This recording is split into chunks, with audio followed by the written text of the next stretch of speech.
በሀገራችን የገብስ ዳቦ ለስኳር በሽታ ታማሚዎች ብቻ የሚዘጋጅ ቢመስልም ክብደት ለመቀነስ የምትሹ ሰዎችም ግን ምርጫችሁ ይኸው ዳቦ መሆን አለበት።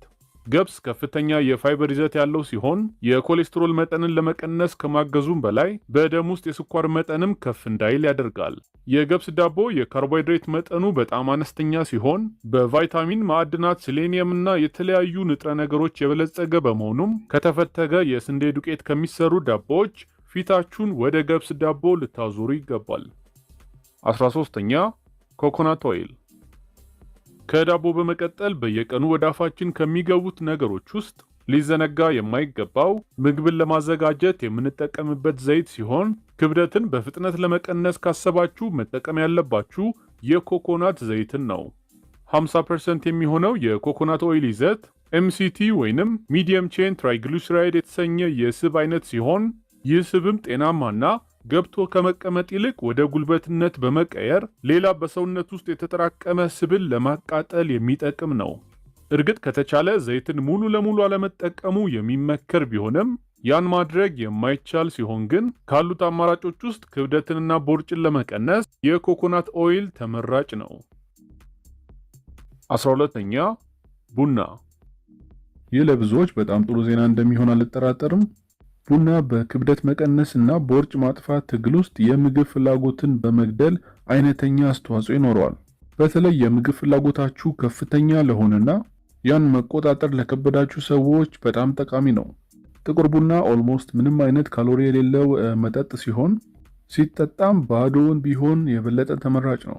ቡና በውስጡ በጣም ብዙ አንቲኦክሲደንትስ የያዘ ሲሆን ከዛም ውስጥ አንዱ ክሎሮጄኒክ አሲድ ወይንም CGA ይሰኛል። ጥናቶች እንደሚያሳዩትም CGA ምግብ ከበላችሁ በኋላ ወዲያው በሰውነት ውስጥ የሚለቀቀውን ግሉኮስ ለማዘግየትና የሰውነት የኢንሱሊን ሬዚስታንስን ለመቀነስ ይጠቅማል። እንግዲህ ኢንሱሊን በደም ውስጥ የስኳር መጠንን የሚቆጣጠረው ሆርሞን ነው። የሰውነት የኢንሱሊን ሬዚስታንስ ጨመረ ማለት ደግሞ በደም ውስጥ የስኳር መጠን ከፍ ስለሚል ታይፕ 2 ለሚባለው የስኳር በሽታ የመጋለጥ ዕድል ከፍ ይላል ማለት ነው። ስለዚህ ጥቁር ቡናን ያለ ስኳር መጠቀም እነዚህን ችግሮች ለመከላከልም ትልቅ አስተዋጽኦ ይኖረዋል። 11ኛ ፕሮቲን ፓውደር። እዚህ ጋር አንድ ነገር በጣም ግልጽ እንዲሆንላችሁ የምፈልገው ሁሌም ከቻላችሁ ፕሮቲንን ከምግብ ለማግኘት መሞከር አለባችሁ። ነገር ግን ለምሳሌ ምግብ ለማዘጋጀት ጊዜውን ካጣችሁ በቀን ውስጥ በቂ ፕሮቲን ለመመገብ የሚያስችላችሁን የምግብ ፍላጎት ወይንም አፒታይት ከሌላችሁ ወይንም በአለርጂና ሌላ የጤና ምክንያት እነዚህን ምግቦች በቀጥታ መመገብ የማትችሉ ከሆነ የፕሮቲን ፓውደርን መጠቀም ለእናንተ በጣም ጥሩ አማራጭ ይሆናል። 10ኛ ቡኒ ሩዝ። ስለ ብራውን ራይስም ከዚህ በፊት በጣም ብዙ ነገር ብያችኋለሁ። በተለይ በስደት ላይ ያላችሁ የሀገሬ ልጆች ሩዝ መመገብ ግዴታ እንደሆነ ይገባኛል። ስለዚህ በቻላችሁት አቅም ነጩን ትታችሁ ወደ ብራውን ራይስ መዞር ይኖርባችኋል። እርግጥ ሁሉንም ምግብ መጠቀም ቢከብድም ቢያንስ መቀየር የምትችሏቸውን ግን ለመቀየር መሞከር አለባችሁ። ብራውን ራይስ በጣም በፋይበር የተሞላ ሲሆን ለመፈጨትም ጊዜን ይፈልጋል። በተለይ ደግሞ ውፍረት ለማጥፋት ከዛም ቅርጽ ለማውጣት እና ሰውነት ለመገንባት ለምትፈልጉ ስፖርት ለምትሰሩ ሰዎች ካርቦሃይድሬት ስለሚያስፈልጋችሁ ብራውን ራይስን ብትጠቀሙ ጥሩ ነው። ሬዚስታንት ስታርችም ስላለው የምግብ መፈጨት ሂደትን በማቀላጠፍ ብዙ ስብን ማቃጠል እንድትችሉ ያግዛችኋል። 9ኛ ባቄላና ቦሎቄ። ባቄላ ሌላ የሆድና የአጠቃላይ ሰውነትን ስብ ለመቀነስ በጣም ጠቃሚ የካርቦሃይድሬት ምንጭ ነው። እንደምናውቀው ባቄላ ከእንስሳት ተዋጽኦ ውጪ ከሆኑ ከፍተኛ የፕሮቲን መጠን ካላቸው ምግቦች ውስጥም አንዱ ነው። ለዛም ነው በአብዛኛው በፕሮቲን ምግቦች ምድብ ውስጥ ሲቀመጥ የምናየው። ነገር ግን ከሁሉም የባቄላ አይነቶች በጣም ከፍተኛ የፕሮቲን መጠን ያለው ጠቆር ያለው ባቄላ ቢሆን ከፕሮቲኑ ይልቅ የካርቦሃይድሬት መጠኑ ስለሚበልጥ በዚህ ምድብ መቀመጡ ግዴታ ይሆናል። ብቻ ለማንኛውም የት የሚመደቡ ዋናው ቁም ነገር ባቄላ በፋይበርና ፕሮቲን የተንበሸበሸ በጣም አስፈላጊ የካርቦሃይድሬት ምግብ ስለሆነ ከማዕዳችሁ ላይ ሊጠፋ አይገባም። 8ኛ አጃ። አጃም ሌላው የመፈጨት ሂደቱ ቀርፋፋ በሆነ ዳይተሪ ፋይበር የተሞላ ጠቃሚ የካርቦሃይድሬት ምግብ ነው። አጃም ልክ እንደ ስኳር ድንች በአነስተኛ የካሎሪ መጠን ሆድ እንደሞላ እንዲቆይ ያደርጋል።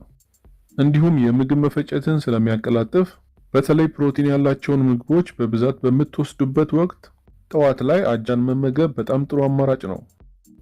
በነገራችን ላይ አጃ ወይንም ኦትስ ስትገዙ ሁሉም እኩል ጥቅም እንደሌላቸው መረዳት አለባችሁ። ፍሌቨርድ የሆኑትና ተጨማሪ ስኳር የገባባቸው በፍጥነት የሚዘጋጁትን የኦትስ ምርቶች ለመቀነስ እየሞከራችሁ ከሆነ እንዳትጠቀሙ። ከዛ ይልቅ ፕሌን የሆነውን ኦትሚል በመግዛት ራሳችሁ ማብሰልና መቀመም የተሻለ ውጤት ይኖረዋል። ሰባተኛ ስኳር ድንች። ስኳር ድንች በአንጻራዊነት ዝቅ ያለ የካሎሪ መጠን ያለው ሲሆን ለመፈጨትም ጊዜን ስለሚወስድ ለብዙ ሰዓታት ሳይርባችሁ እንድትቆዩ ያግዛል። ሆዳችሁ እንደሞላ እንዲቆይ የሚያደርገው በውስጡ ያለው ከፍተኛ የዳይተሪ ፋይበር ሲሆን ይህ አይነቱ ፋይበር ደግሞ በአንድ ጊዜ ሆዳችሁ ውስጥ ሰፋ ያለ ቦታን በመያዝ ብዙ መመገብን ለመከላከል ጠቃሚ ነው። ስድስተኛ ቺክን ብረስት። በተለምዶ ሁሉንም የዶሮ ብልቶች በደፈናው የዶሮ ስጋ የምንል ቢሆንም እያንዳንዱ ብልት ያለው የፋትና የፕሮቲን መጠን ግን የተለያየ ነው። ቺክን ብረስትም ከሌሎች የዶሮ ብልቶች በበለጠ በጣም ንጹህ በሆነ የፕሮቲን መጠን የበለጸገ ሲሆን በትንሽ የካሎሪ መጠን የመጥገብ ስሜትን መፍጠርም ይችላል። እንደ እንቁላል፣ ቱና፣ ሳልሞን እና ቺክን ብረስት የመሳሰሉትን የፕሮቲን ምግቦች መመገብ አላስፈላጊ የምግብ አምሮትንና ከመጠን በላይ መመገብን በ60% የመቀነስ አቅም አላቸው። ይህ በተለይ በወገባችሁ ዙሪያ ያለውን ስብ በፍጥነት ለመቀነስ ይረዳል። አምስተኛ አረንጓዴ ሻይ። እንግዲህ እዚህ ጋር የብዙ ሰዎች ስህተት የፈለጉትን ምግብ እየበሉ ግሪን ቲ ደጋግመው ስለጠጡ ብቻ ውፍረታቸው የሚቀንስ ይመስላቸዋል። ብቻውን መፍትሄ ባይሆንም ዛሬ ያየን ካለናቸው ሌሎች ምግቦች ጋር በጋራ ሲወሰድ ግን የስብ መጠንን በፍጥነት ለመቀነስ ያግዛል። ለዚህ ደግሞ በውስጡ የሚገኘው ኢሲጂሲ የተሰኘው ኮምፓውንድ ትልቁን ሚና ይወጣል። ይህን ኢሲጂሲ ኮምፓውንድ ሰውነታችሁ ላይ ለውጥ በሚያመጣ መልኩ ለማግኘት ግን በቀን 3 ብርጭቆ ግሪን ቲ መውሰድ አለባችሁ። አራተኛ ሳልሞን። ሳልሞን አሳ በጣም ከፍተኛ ጥራት ባለው የፕሮቲን አይነት የታጨቀና በጤናማ የኦሜጋ 3 ፋቲ አሲድ የበለጸገ ምግብ ነው። በተጨማሪም ቶሎ የመጥገብ ስሜትን የሚፈጥር ሲሆን በውስጡም ያለው የአዮዲን መጠን ታይሮይዳችሁ በአግባቡ ስራውን እንዲያከናውንና የሰውነታችሁ የምግብ መፍጨት አቅም ከፍተኛ እንዲሆን ያደርጋል። ሶስተኛ አፕል ሳይደር ቪኒገር። በእርግጠኝነት ስለ አፕል ሳይደር ቪኒገር ከዚህ በፊትም ስናገር ሰምታችኋል። አፕል ሳይደር ቪኒገር ክብደት እንዲሁም በወገብ ዙሪያ ያለውን ስብ ለመቀነስ እንደሚጠቅም በጣም ብዙ ጥናቶች ያሳያሉ። እነዚህ ጥናቶች በእንስሳት ላይ የተደረጉና በሰው ላይ ሲሞከሩ ብዙም ለውጥ የማያሳዩት አይነት ሳይሆኑ በሰው ልጅ ላይ የተደረጉ ተደጋጋሚ ጥናቶች ናቸው። ከነዚህ ውስጥ ለ12 ሳምንታት የተደረገ አንድ ጥናት እንደሚያሳየው ከባድ ውፍረት ያለባቸው ሰዎች በቀን ውስጥ ከ1 እስከ 2 የሾርባ ማንኪያ አፕል ሳይደር ቪኒገር በመውሰድ ብቻ ከ1.2 እስከ 1.7 ኪሎ ግራም የሚሆን ክብደት መቀነስ ችለዋል። ከዚህም በተጨማሪ ከምግብ በኋላ በደም ውስጥ የሚፈጠረውን የስኳር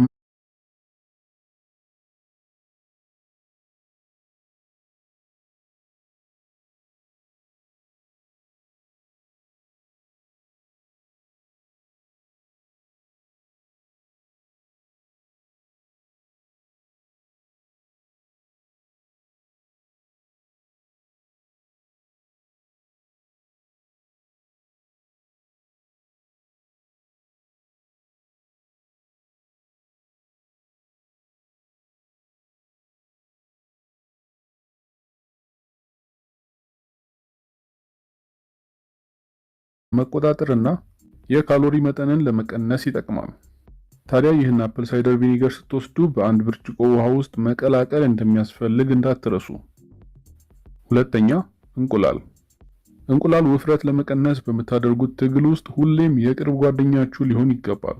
እንደምናውቀውም እንቁላል ከፍተኛ የሆነ የፕሮቲንና የጤናማ ስብ መጠንም አለው። እንዲሁም በጣም በአነስተኛ የካሎሪ መጠን ለብዙ ሰዓታት ተጨማሪ ምግብ ሳትፈልጉ እንድትቆዩ ያስችላቸዋል። በተጨማሪም ሰውነታችሁ ከሌሎች ምግቦች በተሻለ በእንቁላል ውስጥ ያለውን ፕሮቲን በጣም በቀላሉ ዳይጀስት ለማድረግና ለመጠቀም ይችላል። እንደ እንቁላል አይነቱ በፕሮቲን የበለጸገ ምግብ የጡንቻ መላላት እንዳይፈጠርና የምታቃጥሉት የካሎሪ መጠን እንዲጨምር በማድረግ የሰውነት ስብ በፍጥነት እንዲቀንስ ትልቅ ሚና ይኖረዋል። አንደኛ አቮካዶ።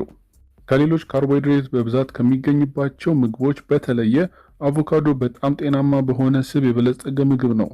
ከዚህም በተጨማሪ የፋይበር ይዘቱም ከፍተኛ ስለሆነ በቀላሉ ሆዳችሁን ያዝ ለማድረግና ቶሎ እንዳይርባችሁም ያግዛል። በኦሃዮ ስቴት ዩኒቨርሲቲ የተደረገ አንድ ጥናት እንደሚያሳየው አቮካዶ አላስፈላጊ ስብን ለማጥፋት ማገዝ ብቻ ሳይሆን ባለው የካርቦኖይድስ መጠን የተነሳ የሰውነታችሁን የበሽታ መከላከል አቅምና ካንሰርን የመዋጋት አቅምን ይጨምራል። እንግዲህ ክብደትን ለመቀነስና ቦርጫችሁን ለማጥፋት እነዚህን ምግቦች በየዕለቱ ለመጠቀም ሞክሩ፣ አቅማችሁ በፈቀደ መጠን ማለት ነው። ከዚህም በተጨማሪ አትክልቶችን በተለይ ደግሞ ጎመንና ቆስጣን በዚሁ የምግብ ዝርዝር ውስጥ ማካተት ያስፈልጋል። እንዲሁም አቅሙ ካላችሁ ከምግባችሁ በፊት ትንሽ ሾርባ ወይንም ሱፕ መውሰድ ቀጥሎ የምትመገቡት የምግብ መጠን እንዲቀንስ ይረዳል። ሾርባውን ስታዘጋጁ ግን የጨው መጠኑ በጣም አነስተኛ መሆን ይኖርበታል። እንዲሁም ማንኛውንም ሾርባ ሳይሆን ዝቅተኛ የካሎሪ መጠን ያላቸውን የአትክልት የዶሮና የማሽሩም ሾርባዎችን መሆን አለበት። እንግዲህ ዛሬ ያየናቸውን ምግቦች ከዚህ በፊት